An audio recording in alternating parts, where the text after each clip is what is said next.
po, ang pinakamataas na pagpupuri, paglulahati at pagdakil at pagsamba ay sa ating pinakamamahal na Panginoon Jesus po lamang. Hallelujah. At dobling paggalang po sa ating ginagalang na mahal na Pastor, Wildes Rada Almeda, at sa loving memories and teachings po ng ating beloved Assistant Pastor, Lina C. Almeda. Hallelujah. Bumabati po ako ng isang magandang tanghali po sa inyong lahat, sa ating mga beloved ordained preachers, workers, manunugtog, mga awit, at sa ating po mga beloved brethren and live webcast viewers. Hallelujah. Pinupuri, pinapasalamatan ko po ang ating pinakamamahal na Panginoon Jesus sa gitong pagkakataong ito na akin po siyang muling mapasalamatan. Hallelujah. Sariwain ko lang po mga minamahal, ang mga kabutihan ng ating pinakamamahal na Panginoon Jesus sa aming buhay. Hallelujah.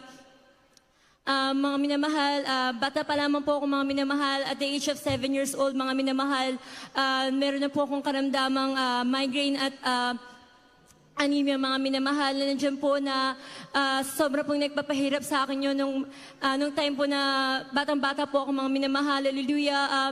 Nagsasanhi po siya ng hindi ko pagpasok sa eskwelahan mga minamahal dahil sa sobrang low blood ko po, lagi po akong malata. Sinasabayan pa po ito ng migraine ko mga minamahal, sa sobrang sakit din po ng ulo ko mga minamahal. Hallelujah. Nandun po na nag-decide po kami magpa-check up mga minamahal. Hallelujah. At sinabi po ng doktor mga minamahal, na diagnose po na mas marami po yung white blood cells ko sa katawan compare po din sa red blood cells mga minamahal na nandyan. Na sinabi po ng doktor na kapag patuloy po ito dumami mga minamahal, hallelujah, maaari po siya mapunta sa karamdaman leukemia mga minamahal. Ngunit nandyan mga minamahal, binigyan po kami ng maraming gamot at treatment po na gagawin mga minamahal. Ngunit wala po akong ininom na gamot. Tanging na napalataya po kami sa ating pinakamamahal na Panginoon Jesus, na sa unang dalangin po natin ginagalang ng mahal na Pastor. Hallelujah.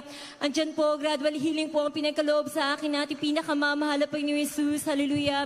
Amen. At hindi po doon natapos mga minamahal. Last 2021, mga minamahal, hallelujah, muli po na numbalik po yung karamdaman ko na yan. Hallelujah, almost 2 months po akong pinahirapan ng sakit ko na yan, mga minamahal, hallelujah. Dahil everyday po, mga minamahal, hindi ko po kayang pumasok sa trabaho ko that time, mga minamahal, dahil sobrang hinang-hina po yung katawan ko. Papasok po ako ng 8 o'clock mga minamahal, uuwi din po ako ng 8:30 dahil hindi ko na po kaya mga minamahal. Andiyan po, sinabi po ng management sa akin na kailangan ko po magkaroon po ng certificate na fit to work na po ako mga minamahal, dahil nga po 2 months po akong hindi lagi po nakakapasok mga minamahal. Andiyan po, nag-decide po ako magpa-check up po sa dako po ng St. Luke's Hospital mga minamahal. Hallelujah. Nandun po, napakarami pong test na ginawa sa akin mga minamahal. Napakarami pong dugo na kinuha mga minamahal. Nandun po na-diagnose po nga po na meron pong iron deficiency anemia, na hindi po ito basta-basta iron deficiency lang, dahil yung dugo ko po mga minamahal, hindi po talaga siya tumatanggap ng iron kahit uminom po ako ng mga pagkain na malusog po sa iron, mga minamahal. Andyan po, sabi po sa akin ng doktor ko, mga minamahal, kung gusto ko daw po maging fit to work agad, kailangan ko po mag-undergo sa iron, sa pagtitreatment ko pang mga minamahal. Lalagay po ako ng iron deficient mga minamahal, IV infusion mga minamahal, na every week po sasalinan po ako ng dugo na may gamot mga minamahal. Hallelujah. In 1 month daw po kailangan ko pong gawin yon. Hallelujah. At binigyan din po ako ng napakaraming resetang gamot mga minamahal. Hallelujah. Na doon po na-diagnose din po mga minamahal, dahil nga po hindi na po healthy yung blood ko mga minamahal. Bumabagal na po yung tibok ng puso ko mga minamahal. Nag-i-skip po ito mga minamahal. Hallelujah. Nandiyan po mga minamahal, nanampalataya po ako sa ating pinakamamahal na Panginoon Jesus. Hindi ko po sinunod yung sinabi ng doktor, dahil sabi po ng doktor sa akin, kapag hindi ko daw po sinunod yung treatment na yun at hindi ko po ininom yung gamot, maaaring 6 months to 1 year bago po mag-normalize po yung dugo ko mga minamahal. Andyan po, pagkatapos ko pong magpa-check up mga minamahal, nag-alay po ako ng ayuno po sa dako po ng Baliwag. 3 days absolute po na pag-aayuno mga minamahal. Hallelujah. Andyan po, after ko po mag-ayuno mga minamahal, muli po akong bumalik po sa St. Luke's Hospital. Same po yung ginawa po sa akin ng mga test mga minamahal. Ngunit gaano kadakilang ating pinakamamahal na Panginoon Jesus, sa unang dalangin po na ating ginagalang na mahal na Pastor, nag-normalize po lahat ito mga minamahal. Tunay na dakilang ating pinakamamahal na Panginoong Jesus. Hallelujah. At pinapasalamatan ko din po ang ating pinakamamahal na Panginoong Jesus, dahil way back August 2015, mga minamahal, hallelujah, nandun po na nagkaroon po ako ng bukol po sa left breast ko, mga minamahal, nandun po na sobra pong nagpahirap sa akin dahil sobrang makirot po ito, mga minamahal, hallelujah. At sa mother side ko po, meron po kaming family history po ng breast cancer, mga minamahal. At dalawang tita ko na po yung natanggalan po ng breast dahil po dito, mga minamahal. Nandiyan po bilang tao, ako po inangamba, mga minamahal, ngunit dito po sa ating banal na gawain, alam po natin na ang ating Diyos ang magpapagaling sa atin, mga minamahal, hallelujah.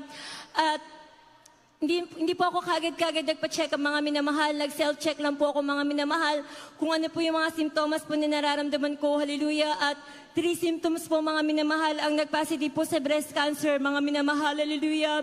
At dun po, mga minamahal, nag-decide po ako muli mag-ayuno po, hallelujah. 3 days po na pag-aayon ng mga minamahal, hallelujah, nandun po, kahabagan po, during sa pag-aayon na namin, nagkaroon po ng krusada po sa Candaba, Pampanga, at nakadalo po kami doon, mga minamahal, hallelujah. At doon po, may isa po tayong kapatiran, mga minamahal, na may malubhang breast cancer na po siya, mga minamahal, hallelujah. Ngunit napalataya siya sa ating pinakamamahal na Panginoon Jesus. Instant po siyang pinagaling ng ating pinakamamahal na Panginoon Jesus. Hallelujah, pinanghawakan ko po yung patotoo na yan, mga minamahal, na sa aking pag-uwi, ako din ay magaling na, mga minamahal, hallelujah. At after ko nga po mag-ayun ng mga minamahal, kinabukasan po, nagpa-check up po ako sa isang OB-GYN, mga minamahal, nandiyan po, sinabi nga po dito, mga minamahal, na kailangan ko po magpa-ultrasound, minamahal, para po malaman kung cancerous po itong bukol na to, mga minamahal, hallelujah. At that day din po, nag-ultrasound po ako. Ibang doktor po muli yung nag-check up sa akin, mga minamahal. At muli po niyang kinapa yung left breast ko, mga minamahal. Nandiyan po, may bukol po silang talaga na nakakapa, mga minamahal. Hallelujah. Ngunit gaano kadakila ating pinakamamahal po yung Jesus, that during po the ultrasound, mga minamahal, wala po silang bukol na nakita. Tunay na dakila ating pinakamamahal po yung Jesus. At ilang araw lamang po, mga minamahal, naramdaman ko po na unti-unti po itong nalusaw. Unti-unti po itong nawala, mga minamahal, na wala pong opera na ginawa ang ating pinakamamahal na Panginoon Jesus. Tunay na dakila ating pinakamamahal na Panginoon. Hallelujah. At this year lamang po, mga minamahal, last April po, mga minamahal, nagkaroon po ako ng UTI, mga minamahal, hallelujah. Nakakala ko po, simpleng balisaw-saw lamang po, mga minamahal, hallelujah. Ngunit tumagal po ito ng 2 linggo, mga minamahal, hallelujah. At that time po, needed po namin mag-alay po ng ayuno para po sa darating na anniversary po sa Baliwag, mga minamahal. Pag nag-aayuno po ako, mga minamahal, ayoko po talagang umiinom ng tubig para gusto ko po absolute po yung pag-aayuno ko, mga minamahal. Ngunit nung nag-ayuno po ako, mga minamahal, hallelujah, doon po talagang pinahirapan po ako ng UTI ko na yan, mga minamahal, dahil sa pag-aayuno ko po, mga minamahal, hallelujah, nandun po, naranasan ko po na umiihi, pasensya na po sa mga kumakain at umiinom, hallelujah. Andun po, umiihi na po ako ng dugo, mga minamahal, hallelujah. Sobrang dami po ng dugo na lumalabas sa akin, mga minamahal, hallelujah. Nandiyan po na nagdadalawang isip po ako na mag-break na po, mga minamahal. Ngunit, andyan po, nangusap po ang ating pinakamamahal na Panginoon na tapusin ko po yung pag-aayuno ko, hallelujah. On the 3rd day po, mga minamahal, doon po, sobra na naman po. Talagang hindi na po ako umaalis sa CR, mga minamahal, dahil nandun po talaga ihi po ako ng ihi. Sa sobrang dami po ng dugo, talaga nangangamba na po ako, mga minamahal. At nung patapos na po yung pagpupuri, mga minamahal, hallelujah, talaga sinikap ko po makapunta po dun sa chapel, mga minamahal, para po makapanalangin po ako, mga minamahal, at sumabay po ako sa masiling, mga minamahal. After po nun, mga minamahal, tunay na dakila ating pinakamamahal na Panginoon Jesus. Parang nagdahilan lamang po, mga minamahal, hallelujah. Tunay na ipinagaling po ako ng ating pinakamamahal na Panginoon Jesus, na wala po yan, mga minamahal. Nag-normalize po yung pag-iihi ko, mga minamahal, at simula po ng mga minamahal, nandiyan po ang kahabagan ng mahal po ng Jesus. Tuloy-tuloy po yung pagpapala po niya, kagalingan na pinagkakaloob niya sa akin, mga minamahal, hallelujah. At share ko lamang po, mga minamahal, tunay nga po ang pagbibigay siya susi ng pagpapala, mga minamahal, hallelujah. Na kung dati-rati, mga minamahal, ang mga beloved parents ko po ay nakatira lamang po sa riles ng tren at sa gilid po ng ilog, mga minamahal. Ngunit nandiyan ang kahabagan at pagpapala ng ating pinakamamahal na Panginoong Jesus na nandiyan po, pinagpala po kami ng mga tahanan at mga sasakyan na nagmumula sa ating pinakamamahal na Panginoong Jesus. Hallelujah. At nagpapasalamat po ako sa ating pinakamamahal na Panginoong Jesus na di man po karapat-dapat kinahabagan niya po ako.